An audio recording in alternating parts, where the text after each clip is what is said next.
नमस्कार, बहुत स्वागत है आपका। न्यूज 18 देख रहे हैं आप और मैं हूं आपके साथ अंशिका पाठक। शुरुआत करेंगे बुलेटिन की। भोपाल से बड़ी खबर आ रही है। जयश्री गायत्री फूड को लेकर एफएसएसएआई की रिपोर्ट में खुलासा हुआ है कि डेयरी प्रोडक्ट में एनिमल फैट मिलाया गया। डेयरी प्रोडक्ट की जांच में एनिमल फैट मिलाने का खुलासा हुआ है। आपको बता दें कि तिरुपति बालाजी मंदिर में प्रसादम बनाने के लिए घी की सप्लाई होती थी। घी सप्लाई की सूची में गायत्री फूड कंपनी शामिल है। अब इसे लेकर एफएसएसएआई की रिपोर्ट में खुलासा होने के बाद उपनेता प्रतिपक्ष हेमंत कटारे ने सरकार से मांग की है कि कंपनी संचालकों पर रासुका लगाया जाए और सप्लाई तत्काल प्रभाव से बंद करा दी जाए।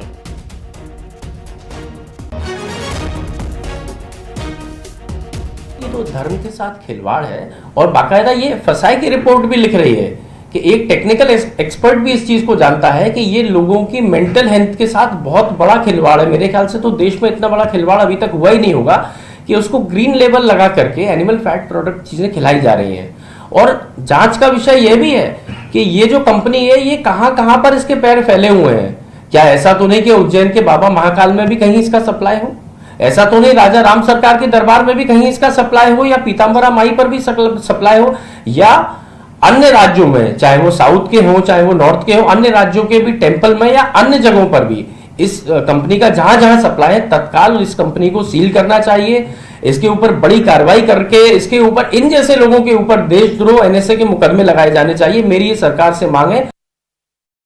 तो सरकार से मांग ये उठ रही है कि जल्द से जल्द इस पूरे मामले में जांच को और भी ज्यादा तेजी से बढ़ाई जाए और जो भी आरोपी है उस पर रासुका के तहत कार्रवाई की जाए। भोपाल से शैलेंद्र भदौरिया संवाददाता साथ जुड़ गए हैं।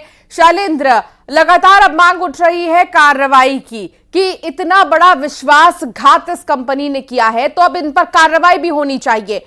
क्या कुछ इस वक्त माहौल वहां पर?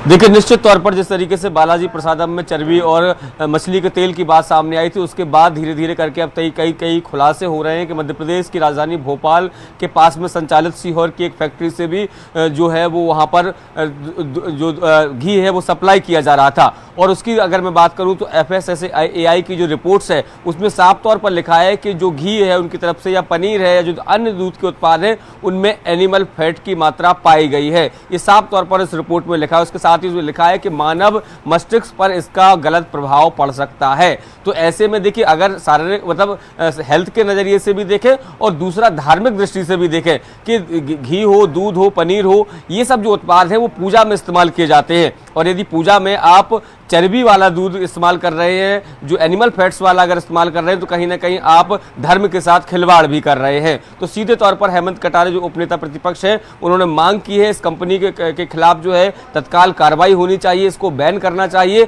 इसके संचालक है उन पर रासुका की कार्रवाई होनी चाहिए। इसके साथ ही सरकार से उन्होंने ये भी मांग की है कि इस बात की भी जांच होनी चाहिए कि इसके द्वारा कहां कहां सप्लाई किया जा रहा है। क्या मध्य प्रदेश के जो देवस्थल है वहां पर भी इसकी सप्लाई थी और या फिर दूसरे राज्यों के देवस्थल में भी इसकी सप्लाई थी? क्योंकि देखिए, एक मामला तो सामने आ चुका है कि तिरुमाला के जो है तिरुपति बालाजी में उसकी सप्लाई थी। क्या मध्य प्रदेश के जो देवस्थान है उन पर सप्लाई थी? और इसके साथ ही अगर दुकानों के माध्यम से भी ग्राहकों को बेचा जा रहा है तब भी ये ग्राहकों के साथ खिलवाड़ हो रहा है। क्योंकि जो लोग नॉन वेजिटेरियन हैं उनको यदि ये घी सप्लाई किया जा रहा है, उनको यदि घी बेचा जा रहा है, डिब्बे पर आप ग्रीन सिंबल दे रहे हैं, लेकिन दरअसल आप जबकि ग्रीन वो है नहीं, वेजिटेरियन नहीं है, जबकि उसमें आप जो गाय की चर्बी की बात सामने आ रही है, एनिमल फैट की बात सामने आ रही है। तो निश्चित तौर पर इस मामले को लेकर अब मध्य प्रदेश की सियासत गर्मा गई है, क्योंकि कुछ दिन पहले गर्मा गई है। और देखिए, जिस तरीके से हमने अभी सुना हेमंत कटारे को भी उनका यही कहना था कि रासुका के तहत कार्रवाई होनी चाहिए क्योंकि इतना बड़ा विश्वासघात जो है कंपनी की तरफ से किया जा रहा है।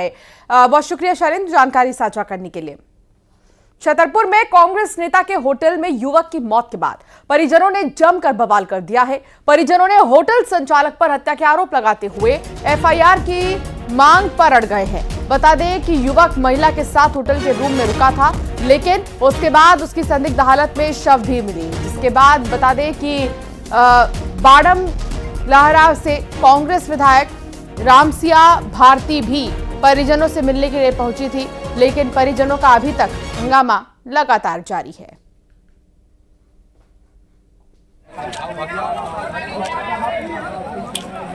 एक महिला और एक युवक एक होटल में रुके हुए थे व्यक्ति की, उसमें जो युवक था उसकी तबीयत खराब होने की वजह से उसको जब हॉस्पिटल लाया गया था तो वो मृत अवस्था में गया है। उसको उसकी बॉडी अभी हॉस्पिटल में यहीं पर रखी हुई है और हम लोग अभी आज रखेंगे, सुबह का PM होगा। मृतक के जो परिवारजन थे वो इस पर कुछ शंका जाहिर कर रहे थे, तो उन्होंने चक्का जाम किया था, तो उनको समझाइश के बाद में उसको खुलवा दिया गया। तो होटल में मौत के बाद परिजनों में बहुत ज्यादा गुस्सा है, आक्रोश जमकर वो बवाल काट रहे हैं। नरेंद्र परमार संवाददाता साथ जुड़ गए हैं। नरेंद्र, गुस्सा आक्रोश है परिजनों में और उनका कहना है कि हमें पहले न्याय चाहिए, पहले पूरी जानकारी मिलनी चाहिए कि हुआ कैसे, वरना हम इसी तरह जो है प्रदर्शन करते रहेंगे। नरेंद्र, फिलहाल क्या वो मान चुके हैं या अभी भी लगातार जारी है उनका बवाल? देखिए, बिल्कुल यहाँ पर हम दर्शकों को बता देना चाहते हैं, छतरपुर जिले का जो बड़ा मलहरा है, बड़ा मलहरा में एक होटल है जिसका संचालन जो है कांग्रेस के जो ब्लॉक अध्यक्ष हैं टिंकू चौहान द्वारा किया जाता है। और इसी होटल में एक लड़का और एक लड़की रुके हुए थे, लेकिन लड़का की जो संदिग्ध परिस्थितियों में मौत हुई है, पुलिस ने वहाँ पर जो कमरा है वहाँ से एक डेड बॉडी को बरामद किया है। और जो परिजन है, जैसे ही परिजनों को इस पूरे घटना की खबर लगी तो परिजनों ने जो होटल संचालक हैं उनके खिलाफ हत्या करने का आरोप लगाया है। चूंकि लड़का और लड़की ये बताए जा रहे हैं कि दोनों ही बड़ा मलहरा थाना इलाके के आसपास के रहने वाले हैं। जो मृतक है, मृतक का नाम अरविंद सिंह बताया जा रहा है और अरविंद सिंह के परिजन ही लगातार इस पूरे मामले में बवाल काट रहे हैं। रात में ही देर रात तक पूरा बवाल चलता रहा है और मांग कर रहे हैं चूंकि इस पूरे मामले में हत्या का प्रकरण दर्ज किया जाए। लेकिन पुलिस ने हाल फिलहाल जो प्रकरण दर्ज की मार्ग कायम करके पूरे मामले की जांच शुरू कर दी है। लेकिन वहीं जब जिला अस्पताल में शव गया है तो परिजनों ने PM कराने से शव का मना कर दिया है। तो ऐसे में जो क्षेत्रीय विधायक हैं रामसिया भारती, वह भी मौके पर पहुंच गई हैं और परिजनों को समझाइश दी जा रही है और प्रशासन से मांग कर रही है कि जो भी लोग इसमें दोषी हों या जिनके द्वारा हत्या कारित की गई है, वास्तविक में जो युवक है, जो लड़का है, उसकी हत्या की गई है या अन्य किसी वजह की चलते जानकारी साझा करने के लिए आगे बढ़ेंगे खबरों में। और अब बात करेंगे अगली खबर की, छतरपुर से आ रही है, जहां एक बड़ा हादसा आज होते होते टल गया। ईशानगर रेलवे स्टेशन के पास कुरुक्षेत्र से खजुराहो जा रही ट्रेन के D5 बोगी के निचले हिस्से से धुआं निकलने लगा। धुआं देख यात्रियों ने चेन पुलिंग कर ट्रेन को रोका और रेलवे कर्मचारियों ने आग पर काबू पाया। तस्वीर आप सबसे पहले देखिए छतरपुर की, जहां D5 बोगी और इसके नीचे से धुआं निकलने लगा। देखते ही देखते धुआं रुका नहीं बल्कि और बढ़ता ही चला गया, लेकिन वो तो गनीमत रही कि नजर पड़ी और फिर समय रहते रोक दिया गया। धुआं देख यात्रियों ने चेन पुलिंग कर दी। चेन पुलिंग के बाद ट्रेन को रोका गया। रेलवे कर्मचारियों ने आग पर फिर काबू पाया।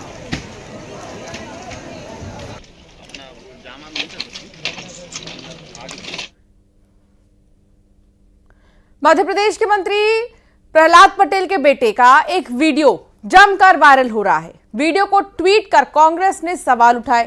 दरअसल जबलपुर में मंत्री के बेटे की गाड़ी एक बुजुर्ग से टकरा गई थी, जिसके बाद पुलिस वालों को धमकाने का वीडियो वायरल हो रहा है। तो वहीं कांग्रेस ने मंत्री के बेटे पर दबंगई का आरोप भी लगाया है।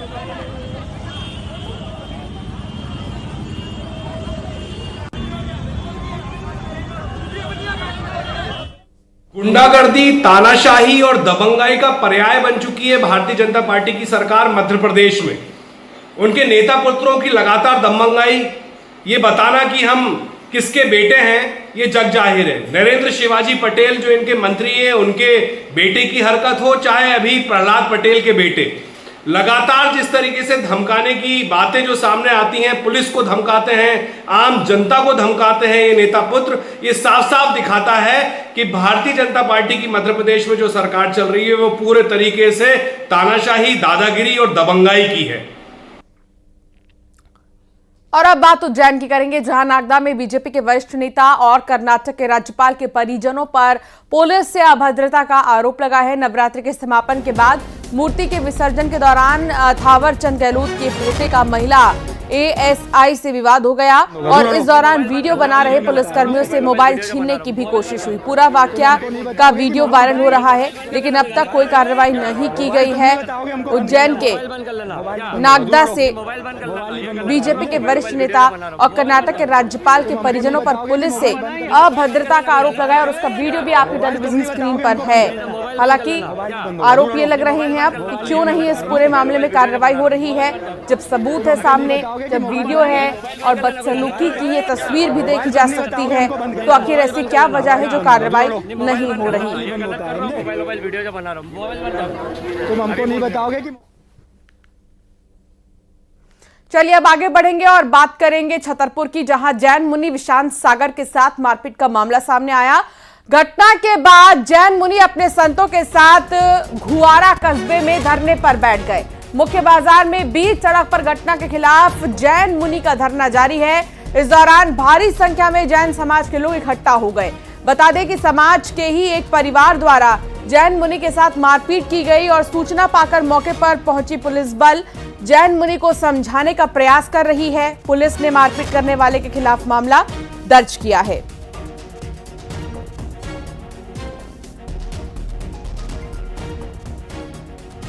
तो फिलहाल धरने पर जो बैठे थे उन्हें शांत कराया गया है। मामले को किसी तरह पुलिस भी मौके पर पहुंची। भोपाल में कबाड़ के गोदाम में भीषण आग लग गई है और कड़ी मशक्कत के बाद आग पर काबू पाया गया। बता दें कि गोदाम के ऊपर 3 मंजिला घर बनाया हुआ था और इस दौरान 7 लोग घर में ही फंसे थे, जिनका रेस्क्यू किया गया था। आग लगने के दौरान घर में परिजन सो रहे थे। दमकल विभाग ने कड़ी मशक्कत के बाद आग पर काबू पाया था और आग लगने का कारण शॉर्ट सर्किट बताया जा रहा है।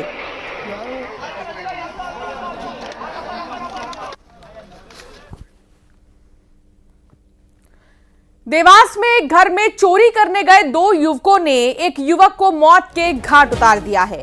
बता दें कि आज सुबह दो चोर एक घर में चोरी करने के लिए घुसे थे, लेकिन वहां घर में मौजूद युवक की हथौड़ा मारकर हत्या कर दी। घटना की सूचना पाकर मौके पर पहुंची पुलिस पूछताछ के दौरान मृतक की पत्नी ने पूरी वारदात बताई, तो पुलिस सीसीटीवी खंगाल रही है और मामले की जांच शुरू कर दी गई है।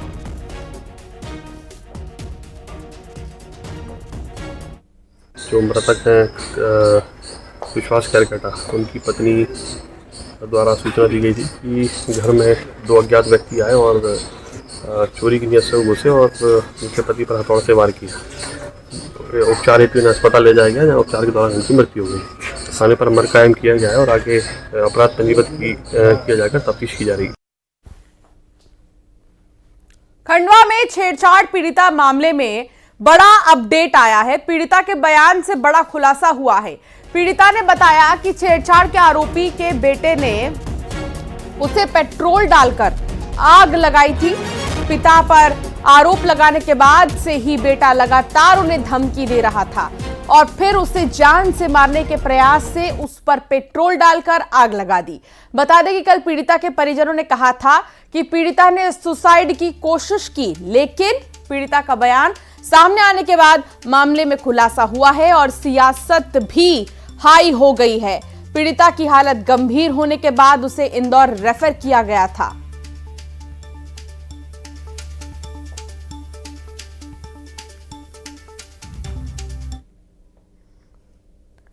खंडवा की घटना पर जीतू पटवारी ने ट्वीट कर राज्य सरकार पर निशाना साधा। पटवारी ने कहा कि मध्य प्रदेश में अब जंगल राज सिर चढ़ बोल रहा है। आए दिन अखबारों के पन्ने बेटियों के खून से रंगे हुए मिलते हैं। खंडवा में 18 साल की बेटी के साथ घिनौनी अपराध हो जाती है और जब वो पुलिस में रिपोर्ट दर्ज कराती है तो आरोपी के बेटे द्वारा उसे पेट्रोल डालकर जला दिया जाता है।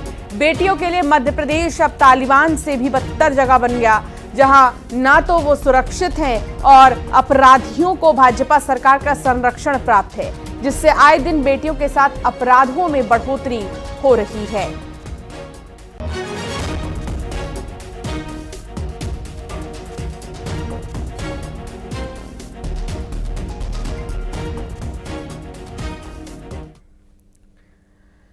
रीवा में कोठी मंदिर के पास 2 पक्षों में जमकर विवाद हो गया। इस दौरान जमकर लात घूसे और पत्थर चले। मारपीट के दौरान 3 लोग घायल भी हो गए। मारपीट का वीडियो सोशल मीडिया पर काफी तेजी से वायरल हो रहा है।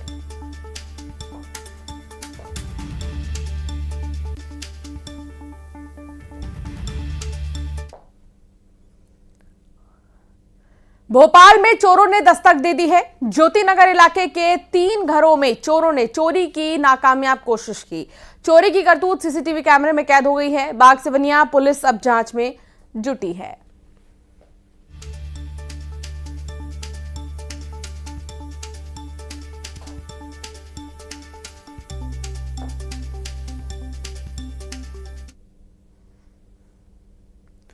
सागर में दशहरा समारोह के दौरान हादसा हो गया। ट्रैक्टर ट्रॉली में रखे शेर की मूर्ति में अचानक से आग लग गई। इस दौरान ट्रॉली में श्रद्धालु भी मौजूद थे, लेकिन कोई हताहत नहीं हुआ है।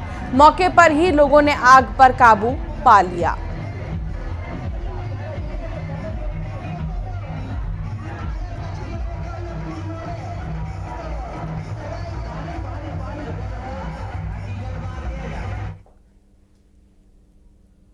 बालाघाट में सीआरपीएफ की गाड़ी बोलेरो से टकरा गई, जिस दौरान एक जवान की मौत और 4 जवान गंभीर रूप से घायल हो गए हैं। घायल जवानों का गोंदिया के अस्पताल में इलाज चल रहा है। बता दें कि सभी जवान नक्सल प्रभावित मछूरदा चौकी में तैनात हैं। यह हादसा बिरसा थाना क्षेत्र के गर्रा टोला के पास हुई है। ये भी बता दें कि जवान गश्त के लिए गाड़ी से निकले थे, लेकिन पाथरी से सुंदरवाही के बीच खुदान गांव के पास हादसा हुआ। तो मृतक जवान छत्तीसगढ़ के धमतरी का रहने वाला बताया जा रहा है।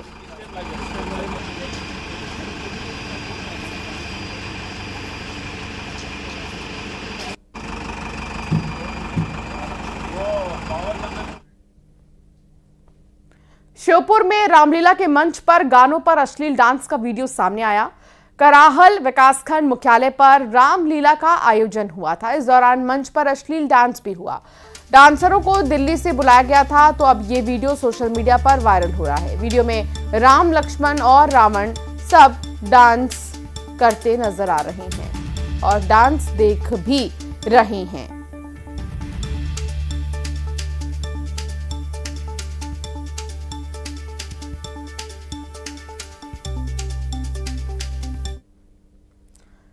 बैतूल के सारनी में रावण दहन मजाक बनकर रह गया और लेटे हुए रावण का दहन किया गया। दरअसल राम रखियानी स्टेडियम में सतपुड़ा पावर हाउस के इंजीनियर हाइड्रा मशीन की मदद से रावण को सीधा करने की कोशिश करते रहे और जब रावण सीधा नहीं हुआ तो लेटे रावण की ही ये पूरी प्रतिमा जला दी गई। इतना ही नहीं, रावण को जलाने के लिए पेट्रोल और प्लास्टिक का भी यूज किया गया। रावण का इस तरह से दहन देखकर लोगों ने काफी नाराजगी जताई। बड़ा हादसा भी हो सकता था। जबरन इस तरीके से इस रावण को जलाया जा रहा है, तो गनीमत रही कि कुछ भी नहीं हुआ।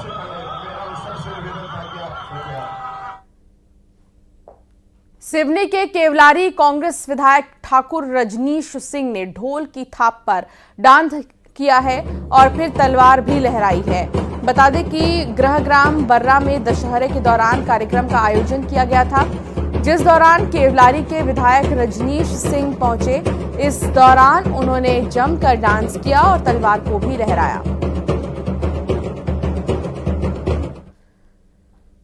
खंडवा में किशोर कुमार की पुण्यतिथि पर किशोर अलंकरण समारोह का आयोजन किया गया। इस दौरान देश भर से भारी मात्रा में लोग पहुंचे। आगरा, राजकोट, दिल्ली, बंगाल, इंदौर सहित देश भर के प्रशंसक खंडवा पहुंचे।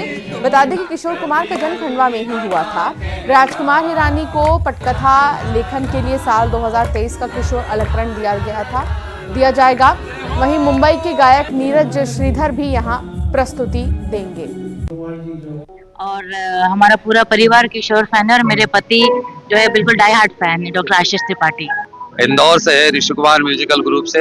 हमारा पूरा ग्रुप और कराओके क्लब यहाँ पर किशोरदा को श्रद्धांजलि देने आए हैं और हम किशोरदा को गुनगुनाते हैं। किशोरदा की आवाज में ईश्वर बसते हैं। जब तक ये धरती है इनकी आवाज अमर रहेगी, हमारे साथ रहेगी और हमारे दिलों को सुकून देते रहे। बिल्कुल दूध जलेबी का हमने प्रसाद बिल्कुल यहाँ पर दिया है और सभी अपने गीतों के माध्यम से, इंदौर से सभी पूरा ग्रुप हम लोग अपने गीतों के माध्यम से उन्हें श्रद्धांजलि देंगे। क्या गुनगुनाएंगे? किशोरदा का एक बहुत सा खूबसूरत सा गीत, जिंदगी का सफर है ये कैसा सफर, कोई समझा नहीं, कोई जाना नहीं।